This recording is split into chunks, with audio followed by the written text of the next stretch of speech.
Well guys, here is a brand new HOI4 After Action report.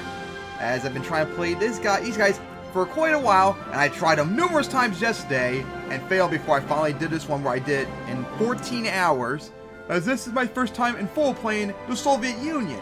Now I've played it before, but that was my Russia Vicky 2 HFM playthrough. I became the Soviet Union, that saved and continued on to here, and that one was a wild one.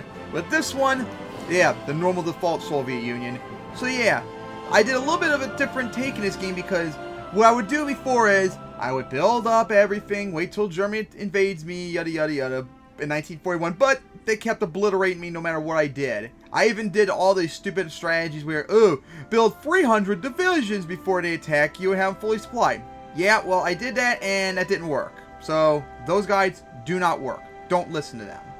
So, yeah, well, I did an alternate take instead, and that was I declined the Molotov-Ribbentrop Pact. So yeah, I didn't ally with the Soviets, meaning Germany basically. I let them invade Poland, and they annexed all of it instead of splitting it with me.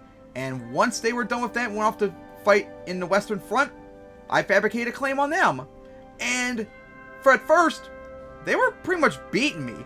I didn't even have the Baltic states under my control because I wanted to not give Germany easy access.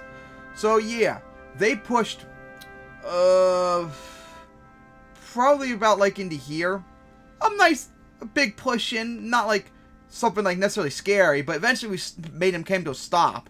And the thing was, I think since I got involved in the war so early, they were never able to defeat France.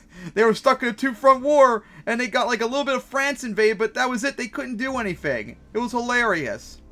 But yeah, we couldn't do anything offensively for quite a bit. So then I finally managed to build a small mini tank, a light tank division, and it actually started working. I pushed them out like in the Moldova area right here, quickly took over parts of like Romania and Hungary and stuff, and then we just moved slowly up here, took over a bunch of areas like right here, because then it was starting to like get like encircled, like they had like all this area still, and then once I got in a couple of positions where I thought they could maybe be encircled, and then of course the Allies started to navally invade the Polish area right here. I decided to finally annex the Baltic states. I started with Estonia, and I waited until I made a whole stack up here, and once my stack was ready, I annexed Latvia and Lithuania at the same time, and I quickly sent troops down here, secured the area, and we eventually, slowly over time, took over the areas. Like this was like early 1942 when this all started. It was like May, I think, when I annexed the Baltic states, so a few months in, and I slowly worked my way down before I finally encircled all of them and I killed all those German stacks. But of course, the battle was still not over yet, as it took quite a while to push forward into more Western Europe and Germany. Slowly pushed forward into Poland, and eventually we got into Germany itself, and that was a long struggle, but we took Berlin, but we still had to keep fighting because they still wouldn't give up. So we like slowly trekked up here, eventually took over this part of Denmark, and then we started swooping down. By this point, the Allies were invaded. They actually took out Italy very soon after, and we were just they had like all this southern Germany area taken over. We had this part taken over. I was trying to go overtake as much stuff over here as possible against like the Netherlands and all that, like post stuff, because I declined the Potsdam Conference. And after that, the war ended. And as you can see, took over this part of Bessarabia, Czechoslovakia, Poland, and northern Germany. Like Germany, instead of an east-west Germany, it's pretty much like a north and south Germany.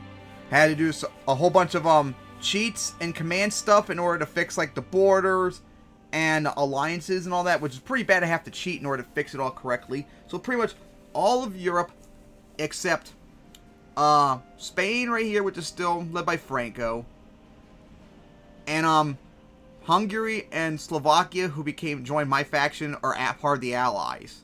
All of Europe is part of the Allies except Spain, Hungary, and Slovakia. So then after that, because at this point in the game, America already beat Japan, so I decided, since I have nothing to do with it, because it was near the end of 1943, I had so many years left, I decided to go nuts. And I actually invaded China in early 1944 to try and get Mao in power. Now, Mao was part of the China's faction, so I had to go to war with him, which was really stupid. So yeah, surround them. I slowly moved up, restarted my invasion up here in Manchuria. Quickly moved down here, like they had like no troops, but they were like easy to defeat. Cut Korea off, then I took over all of Korea. And then quickly took over all of Manchuria. A long slugfest down here, but eventually swooped down here. Communist China was like very difficult to crack, so I eventually just ignored and just kept taking over stuff slowly down here. Took over the capital, kept swooping around down here and such, and finally I was able to peace out with them. And after some cheats and stuff to get it worked right, I managed to form Communist China as my puppet and Korea as well. So yeah, after that, at this point in the game, Mongolia, Afghanistan, Iran, and Iraq, and then later on too, Sweden joined my alliance. They became communists. I invaded Finland soon afterwards, took my stuff back and had them under my control. India had a rebellion. They had a rebellion, a communist rebellion, and with my help with my tanks, the Indian People's Republic was formed. So India is now communist, which was a huge win. Unfortunately, the British got really annoying. They forced my communist ally Iran to become a democratic nation, since I didn't get involved in that. Iraq lost their communist state too. Turkey, when I was trying to make them communist, became democratic. And Sweden became, like I said earlier, became communist after I won the war against Finland. And yeah, after that, that's largely been it. I feel like there was some other country along the way that became communist. Oh yeah, Saudi Arabia, they became communist. But other than that, everything was set in stone because I couldn't fight the Allies. They were way too strong. I tried. So many saves to be on restart that I tried, but nope, just could not do it. No matter how many troops I had, they just could not be stopped. They were destroying everything. But anyways, guys, that is the end of the Soviet campaign. Would have been nice if I was able to release these guys, but I wanted to take care of this stuff with the Allies first before I deal with that, so I had to keep them under my control for right now. So here was the... Oh, hit the wrong button. Here's the final score, and I know something very annoying too. So you see right here. So, I found out because, I think it was in the last AR video I said I did not like how the air score was heavily biased towards your score, which reminded me of like the Navy score for military points in Vicky 2. Well, it turns out I found out a reason, because when I finished this game, I scored like 3,000 points. I was like 5th place in it. No, 3rd place in this game. I was like, why am I always so low points? I used to get higher points than this. Well, it turns out that not only is it biased towards your Air Force, you get more points if your Navy is split up into one individual stack. Yeah, so even though I had 175 ships, which I believe might have been like the 2nd or 3rd biggest in the world, since they were all in one stack, it didn't count. Like, it was like 1 point compared to everyone else was getting like 17, 18 such. I had to take all my Navy, all my 175 ships, and split them up into individual fleets to get the accurate score. Really stupid. And my Air Force wasn't fully done. It doesn't count for all your planes. It has to be planes that are deployed. So I had to deploy all my planes across the world, and that's how I got my maximum air score.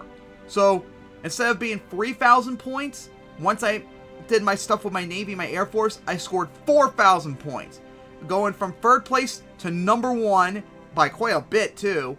And my game, after I put down my score list on a note file, I finished off at 5th place. Now after all this, no, I was 6th place, and after all that fix I did, I went up to 3rd place. All because I had to split up my Navy and had to deploy all my ships. The score needs to be massively fixed. It should count for all your planes you have, not just, the ones deployed. And the amount of fleets you have should not matter. If you have 175 ships, it should count towards the score. No excuse. And the score should also count for industry and your well, it doesn't count for military, your troops, but it seems like so little to me, and I just don't like it. But anyways, guys, that is the final result of my Soviet Union campaign, the actual one, HOI4, and here is the final results of this actual more hostile Cold War